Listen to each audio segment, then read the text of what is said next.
Hello guys! Welcome to my channel. So for today's video ay magluluto tayo ng chicken and mushroom with black peppers. So ito ang mga ingredients natin. Meron din tayong mushrooms.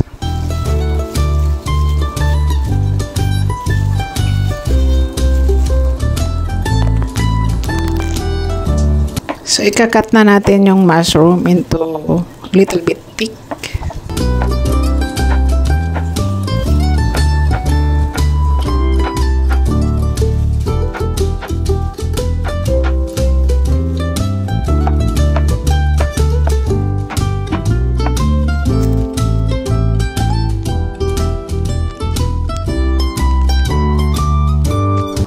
Then meron din tayong chicken fillet dito.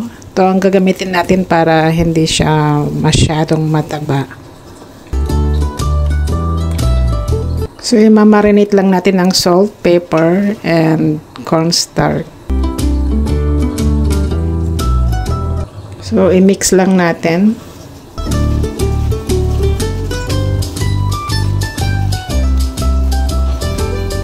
So, pwede din kayong gumamit ng ibang parts ng chicken. So, depende na yun sa inyo.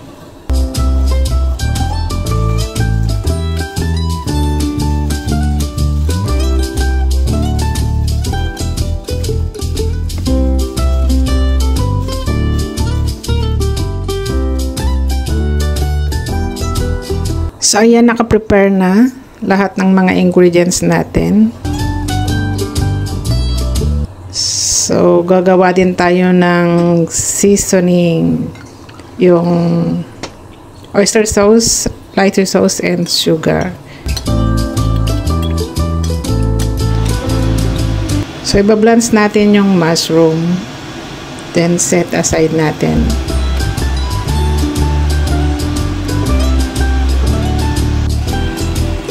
So, ipo-fry na natin yung chicken. Maybe around 80%. Kasi lulutuin pa natin mamaya.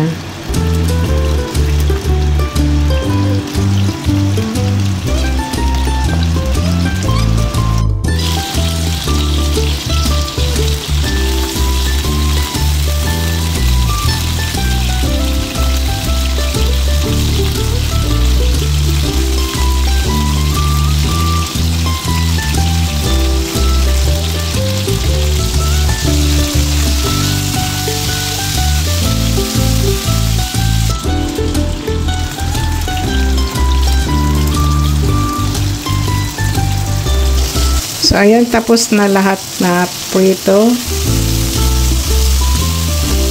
Set aside lang natin and then gigisa na natin yung luya, sibuyas, at saka bawang. So, napaka-easy lang guys, pero masarap siya.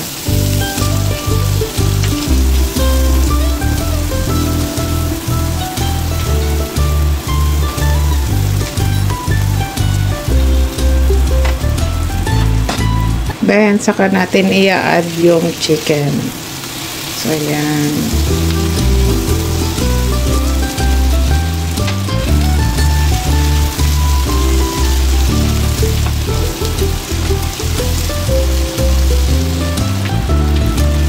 At syempre, idagdag na natin yung mushrooms. Stir fry lang natin. Then, saka natin ilagay yung seasonings. Siyempre, dagdagan natin ng sesame oil para mabango. Then, mag-add tayo ng black peppers. And that's it. Luto lang natin saglit. Ayun. Saka pwede ng ulamin. Ayan, tatuyuan lang natin yung saglit.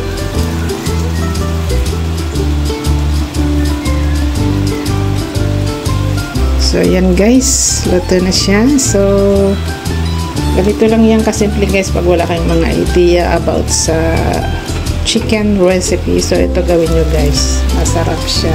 Promise. And then, Dadagdagan natin ng spring onion on top para gumanda naman tignan. So, that's it. Thanks for watching. See you on my next vlog. Bye!